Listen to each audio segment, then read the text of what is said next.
Larrialdi zerbitzu lanean jarraitzen duten noainen izandako gas leherketaren ondoren normaltasuna berreskuratzeko. Urtarrilaren 17an ostirala 121 errepide nazionalean Belateko tunelaren hegoaldeko ahoan egingo diren lanak direla eta trafikoa moztea eta desbideratzea aurreikusi dute. Hezkuntza departamentuak matrikulazio berria iragarri du Zubiarte euskaltegi publikoan helduei euskera irakasteko. Amaiur ikastolan estrenatu den patio berriak berdegune gehiago izan ditu eta jolasteko aukerak diversifikatzearen aldeko apustu egin du. Baloiarekin jolasteari garrantzia kentzeko eta jolas librea sustatzeko. Iruñeko udalak 2006tik gelditu eta egon diren 175 etxe bizitza babestu berrabiarazi ditu Anelier pasealekuan. Etxe bizitzak berrabiarazteko udalak eraikuntza enpresa obrak gauzatzera behartu du eta lurzateak erreskatatu ditu. Madame Birroch Bastandar taldearen kontzertua izanen da larunbat honetan beran. Otsailaren 1an Aroztegiko auzipetuen aldeko manifestaziora joateko busa izanen da Bastandik.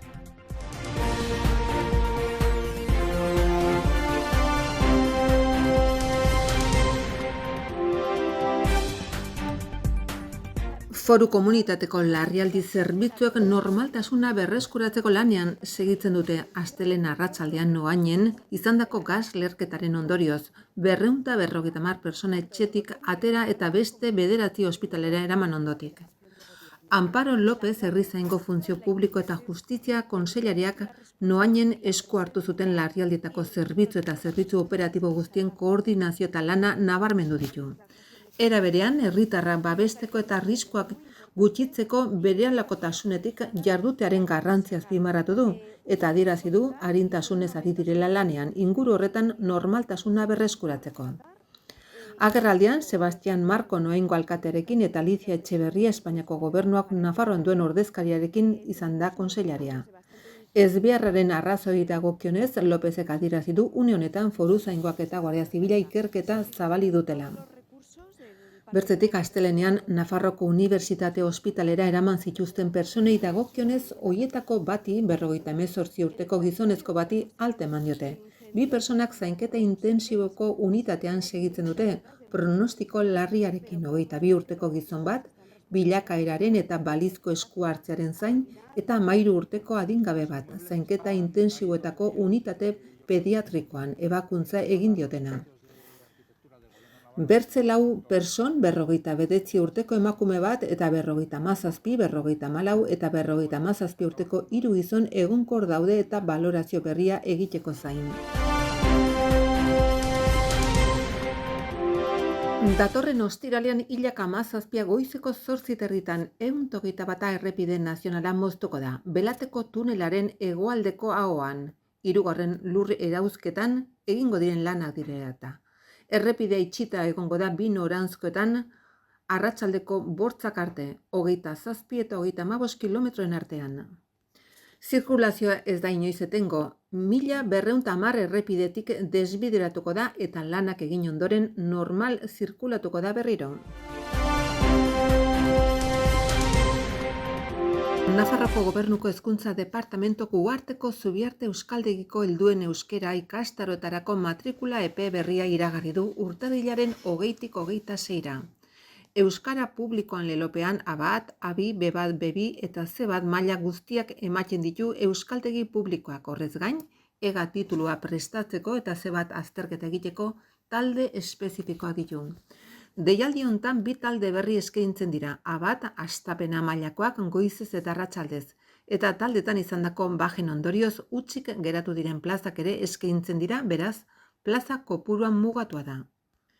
Ikastaro presentzialak eta autoikaskuntzakoak eskaintzen dira goizez, arratsaldez eta gauez eta online modalitatean. Gainera, ikastetxeak prestakuntza egokitzeko erraztasuna du, ikasleen lan txanden arabera. C1 mailako mintza praktika taldeak ditu eta euskaltegitik kanpoko ikastaroak ere eskaintzen dira. Matrikula online egingo da eta eskaintza euskaltegiaren webgunean konsulta daitezke. Aurrez aurre egin nahi izanez gero hitzordua eskatu behar da, telefono ontara deituta 848 43 10 10 edo zentroko posta elektronikoaren bidez. Amaiur ikastolako ikasle patio berri bat dute, gune gogor gutxigo eta berdegune gehiago dituena. Iruñeko udaleko lehendakaritza batzordeak bisitatu du jolasgune berria. Obrek 4 hilabete iraun dute. Abuztutik abenduaren 19 arte. 59.575 euroko inbertsioa jo dute eta haiei esker irla berde bat sortu da patioren erdian. Kirolguneak berrantolatu dira eta baloiri gabe jolastean nahiago duten entzako jolasgune berri bat sortu da. Lorategiak eta belardiak az daitezen bermatzeko berdeguneak esiekin mugatuta egonen dira ikasturte osoan zehar.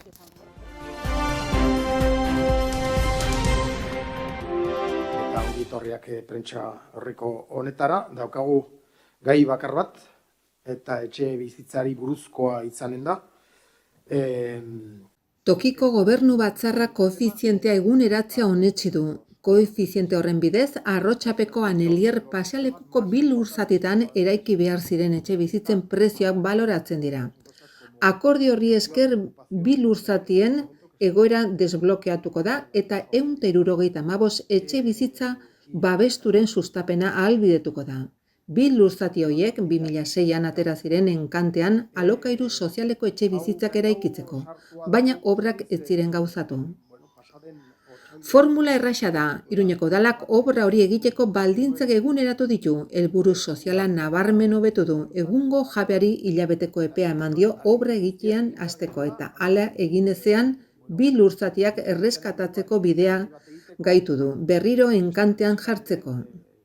2 lurzatiak 2007an adjudikatu ziren, jabetzan hainbat aldaketa izan eta hainbat auziren ondoren. Nafarroko Justizia Auzitegi Nagusiak koefiziente eguneratzea onetsi zuen pasaden otsailean emandako epaiaren bidez. Lurzatiak besterentzako lehiaketa publikoaren pleguetan jaso zen bezala. Garai hartarte zegoen blokeo eta egiteko ezintasun hori gainditu behar genuela, eta martxa jarri hainbat eta hainbat kontu. Hau da, hoietako bat duela 19 urte geldirik dagoen gai bat, blokeaturik dagoen gai bat, eta bada 2 partzela hor ikusiko duzue planoan,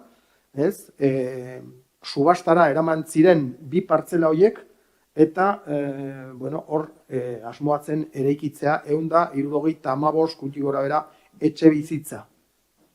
Errealitatea da, gaur egun, eta ia 20 urte horiek pasa eta gero, hor jarraitzen du geldirik, eta gaurko honetan esan nahi genuen, edo berri eman, egon gara urte oso hau gai hau lantzen, sustatzaileekin hitz egiten, balorazioak egiten, ea posiblea zen gaur egun dauden baldintzetan hori aurrera egin ahal izatea, eta ondori izan da, beraiek diote ezin dutela, ordun egingo dugu, izanen da gaurko erabakia, tokiko gobernuan hartutako erabakia da, nolabait hilabeteko epe bat jarri, eta ez bada betetzen, eta ez bada hori martxan jartzen, udalak hartuko du, berreskuratuko ditu 2 partzela horiek, eta jarriko dugu berriro ere martxan. Eta gure asmoa da,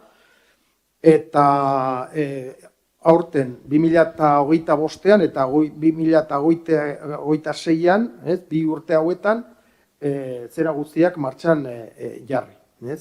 Martxan, esan ez dut, adjudikazio berri bat, eta lizentzia eskatua eta emana izatea. Eta beste datu bat, gure ustetan oso interesgarria den datu bat, garaian egindako subasta horretan, etxebizitza hauek bazituzten epe bat, 15 urte. Eta urte horietan, babesturik eta alokairuan egon behar ziren etxebizitzak, baina gerostikan pasatzen ziren libreak izatera. Eta badakizue, horietako produktuak, garai hortan egiten zirenak, gero arazo haunitz eman dituzte, eta hiri honetan duela urte batzuk ezagutu genituen horrelako promozio bat. Kasu honetan ez da horrela izango, izanen diran, gutxi gora bera, 175 etxebizitza horiek, baina izanen dira babesturik eta betirako. Orduan, aurrerapena bada oso garrantzitsua bi alde horietatik. Bata, berehala, epe motzean martxan jarriko direlako, baina beste aldetikan behin ja adjudikaturik izanen dira bebesturik hemendik eta betirako.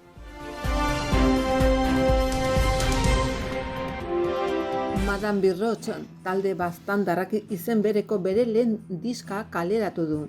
Lanak aurkezteko hainbat agerraldi egin dira eta larun batean berako katakun izanen dira gaueko 10:00 emanaldirako sarrerak debalde izanen dira. Taldeak osatzen dute Katalin Ezkerra sobrino ahotsean eta panderetan, Izargi Zumarraga Etxandi gitarra elektrikoan eta koroetan, Alazne Untxalo erregerena baterian eta koroetan, Uaina Pedetxea Murua gitarra akustikoan eta koroetan, eta Eneritz Mitxelena Irazoki txeloan.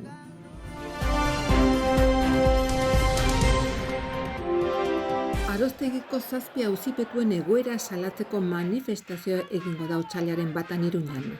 Arratsaldeko 4 epaitegietatik abiatuta. Arat hurbiltzeko autobusa antolatu da Baztandik. Ordu 2:30 abiatuko da eta 8 izan da itzulera, eta ordokin Elizondon eta Oronozen eginen ditu geldialdiak. Izena emateko zerrendak eskuragarri daude Erratzuko Zubipuntan, Elizondoko Fantxiken eta Intza ostatuan, eta Oronozen Urgainen eta 10 euroko fidantza ordaindu behar da.